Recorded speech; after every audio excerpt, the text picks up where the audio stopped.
आज आईएसआई की एक और गलीज तरीन हरकत और उसके सबूत लेकर हाजिर हुआ हूं। जी हाँ, ये सबसे बड़ी साजिश रची जा रही थी, लेकिन इस आतंकी हमले की साजिश को नाकाम कर दिया सुरक्षा बलों ने। फरीदाबाद में 350 किलो विस्फोटक बरामद हुआ है और गिरी हुई हरकतें करके कोई बच नहीं सकता, सब कुछ सामने आ जाएगा। दिल्ली के बहुत करीब 26/11 से भी बड़ी साजिश। देश में 11 साल के बाद इस तरह का एक इतना भयावह धमाका देश की राजधानी दिल्ली में हुआ है और बड़े दुख के साथ मतलब ये कहना पड़ रहा है कि आज ही हम ये बता रहे थे कि किस तरीके से एक बार फिर हमारी सुरक्षा एजेंसीज ने फरीदाबाद में वो डॉक्टर मुजम्मिल और बाकी लोगों को अरेस्ट किया और वहां पर 2900 किलो जो विस्फोटक है वो जब्त किया है। उससे भी अधिक चिंताजनक वो ये है कि चीन से पढ़ के आया हुआ एक डॉक्टर, चीन से पढ़ के हुए आया डॉक्टर अहमद मोहिद्दीन सैयद लगा हुआ है, तो अशराफ है भाई, पसमानदा भी नहीं, अशराफ भाई है। अहमदाबाद में राइसिन नाम का जहर बना रहे थे और राइसिन नाम के इस जहर से उनकी भी यह योजना थी कि वो लाखों हिंदुओं को समाप्त करेंगे। धन्यवाद दूंगा मैं गुजरात के एटीएस को, गुजरात की पुलिस को, उन्होंने पकड़ लिया। नहीं तो अभी कुछ दिनों के बाद ये घटना आती कि भारत में 10 लाख लोग मारे जा चुके हैं। इतना खतरनाक काम ये कर रहा था। सवाल ये है कि क्या इसको साल भर के अंदर फांसी हो जाएगी? क्या इसकी 100% प्रॉपर्टी जब्त की जाएगी? क्या इसकी नागरिकता खत्म की जाएगी? क्या इसका narco polygraph brain mapping test होगा? क्या नहीं होगा, वर्तमान कानून के अनुसार नहीं होगा। अब आप ये कहेंगे कि साहब की पढ़ा लिखा मुसलमान जो है वो अच्छा होता है और ये सारा का सारा आतंकवाद का कार्य जो है वो बेपढ़े लिखे लोग करते हैं, तो आपके सामने है। अगर अभी नहीं जागे तो वही हाल हमारा होगा जैसे पाकिस्तान में हुआ, अफगानिस्तान में हुआ, जो बांग्लादेश में हो रहा है। उद्देश्य क्या है? हिंदुओं में दहशत फैलाना, हिंदुओं में आतंक फैलाना और आतंक के माध्यम से भारत के ऊपर कब्जा कर लेना।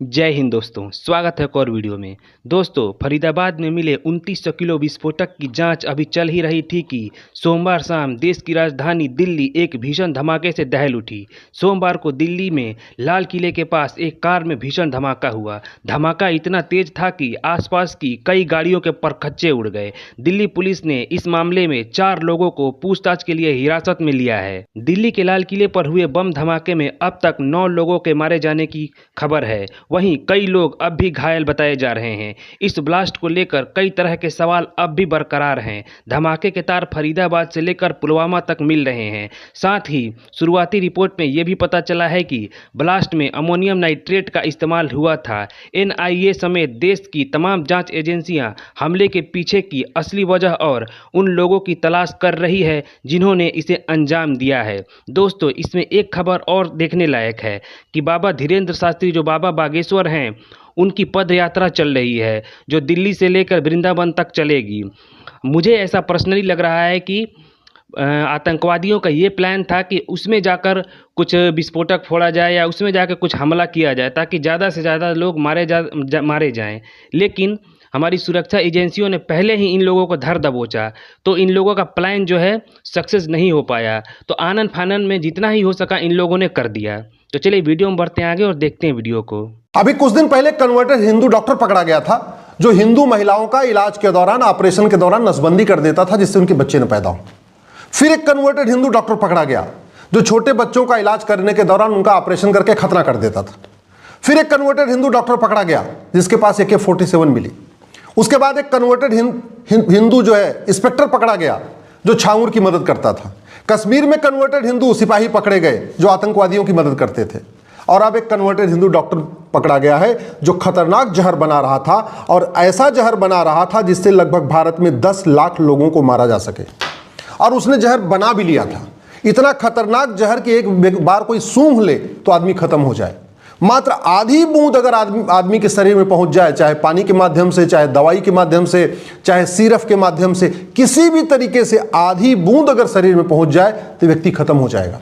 इतना खतरनाक जहर था कि उसका मात्र 100 ग्राम अगर पानी की टंकी में मिला दिया जाए तो जितने लोग पानी पीते हैं वो सब मर जाएंगे। सामान्यतया एक पानी की टंकी से लगभग 10,000 लोग पानी पीते हैं। इसका मतलब आधी गिलास जहर से वो पूरे 10,000 लोगों को मारा जा सकता है। अनुमान के अनुसार जितना उसके पास जहर मिला है वो 10 लाख लोगों को मारने के लिए पर्याप्त था। धन्यवाद दूंगा मैं गुजरात के एटीएस को, गुजरात की पुलिस को, उन्होंने पकड़ लिया, नहीं तो अभी कुछ दिनों के बाद ये घटना आती कि भारत में 10 लाख लोग मारे जा चुके हैं। इतना खतरनाक काम ये कर रहा था। सवाल ये है कि क्या इसको साल भर के अंदर फांसी हो जाएगी क्या इसकी 100% प्रॉपर्टी जब्त की जाएगी क्या इसकी नागरिकता खत्म की जाएगी क्या इसका narco polygraph brain mapping test होगा क्या? नहीं होगा, वर्तमान कानून के अनुसार नहीं होगा। एक सवाल यह भी बनता है कि भारत के डॉक्टर इतनी गद्दारी करते हैं, इतनी मक्कारी कर रहे हैं, चीन के डॉक्टर ऐसा काम क्यों नहीं करते? सिंगापुर के डॉक्टर ऐसा काम क्यों नहीं करते? मैं पहले भी कई बार कह चुका हूं, भारत की समस्याओं का समाधान संविधान की शपथ लेने वाले कर सकते हैं। मैं पहले भी कह चुका हूं, संविधान की शपथ लेने वाले सांसद, विधायक, मंत्री, जज जागें, इस बात को समझें कि भारत के ऊपर कितना बड़ा खतरा है। अगर अभी नहीं जागे तो वही हाल हमारा होगा जैसे पाकिस्तान में हुआ, अफगानिस्तान में हुआ, जो बांग्लादेश में हो रहा है। जो गलतफहमी राजा रणजीत सिंह को थी वो गलतफहमी आज भी है, और उस गलतफहमी के कारण पंजाब के 2 टुकड़े हुए, और आज जो पंजाब पाकिस्तान बना वहां से हिंदू खत्म हो गए। राजा रणजीत सिंह को यही गलतफहमी थी कि वेद पुराण बाइबल कुरान एक समान होता है, गुरुकुल और मदरसा एक समान होता है। राजा रणजीत सिंह को यही गलतफहमी थी कि मजहब नहीं सिखाता आपस में बैर रखना, और कुछ बात है कि हस्ती मिटती नहीं हमारी। नतीजा ये हुआ पंजाब के 2 टुकड़े हो गए। जो पंजाब हमारे पास है वहां तो हिंदू बचे हैं, लेकिन जो पंजाब पाकिस्तान बना वहां से हिंदू खत्म हो गए। पंडित नंदराम टिक्कू जो गंधार के प्रधानमंत्री थे, अफगानिस्तान के प्रधानमंत्री थे, उनको यही गलतफहमी थी कि मंदिर और मस्जिद एक समान होता है, वेद पुराण बाइबल कुरान एक समान है, गुरुकुल मदरसा एक समान है, मजहब नहीं सिखाता आपस में बैर रखना, और कुछ बात है कि हस्ती मिटती नहीं हमारी। नतीजा ये हुआ दुर्योधन का ननिहाल, जहां से माता गांधारी आई थी, वो अब अफगानिस्तान बन गया है और एक भी हिंदू नहीं बचा। यही गलतफहमी हमारे पूर्वजों को थी। नतीजा ये हुआ राजा भरत का ननिहाल पाकिस्तान बन गया, वहां हिंदू लगभग खत्म हो चुके हैं। यही गलतफहमी हमारे पूर्वजों को थी, जिसके कारण तक्षशिला रावलपिंडी बन गया और हमारे हिंदू खत्म हो गए। जो गलतफहमी राजा शशांक को थी वो गलतफहमी आज भी सांसदों, विधायकों, मंत्रियों, जजों, मुख्यमंत्रियों को है। और नतीजा ये हुआ कि पिछले 75 साल में 9 राज्यों में हिंदू खत्म हो गए, 200 जिलों में हिंदू खत्म हो गए, 1500 तहसीलों में खत्म हो गए। राजा शशांक को यही गलतफहमी थी कि मंदिर मस्जिद एक समान होता है, वेद पुराण बाइबल कुरान एक समान होता है, मदरसा और गुरुकुल एक समान होता है। कुछ बात है कि हस्ती मिटती नहीं हमारी, और मजहब नहीं सिखाता आपस में बैर रखना। नतीजा ये हुआ बंगाल के 2 टुकड़े हुए। जो बंगाल भारत में बचा है उसमें उसकी भी डेमोग्राफी बदल गई है, और जो बंगाल बांग्लादेश बन गया वहां तो हिंदू सफाया हो गया। समाधान करना पड़ेगा, और ये करने की जिम्मेदारी माननीय सांसदों की है, विधायकों की है, मंत्रियों की है, मुख्यमंत्रियों की है, हाईकोर्ट के जजों की और सुप्रीम कोर्ट के जजों की है। तो ये लाखों लोगों की जान लेने के लिए ये लोग तत्पर थे। और डॉक्टर भाई, बंदा डॉक्टर है, और कल ही शत्रुबोध के सत्र में ये बातचीत हो रही थी कि साहब यहाँ पर हिंदुओं के दान से, हिंदुओं के पैसे से माता वैष्णो देवी मंदिर का एक मेडिकल कॉलेज बनाया जाता है, और उसमें 50 सीटों में से 42 मुसलमानों को दे दी जाती है। अब आप ये कहेंगे कि साहब की पढ़ा लिखा मुसलमान जो है वो अच्छा होता है, और ये सारा का सारा आतंकवाद का कार्य जो है वो बेपढ़े लिखे लोग कहते हैं, तो आपके सामने है।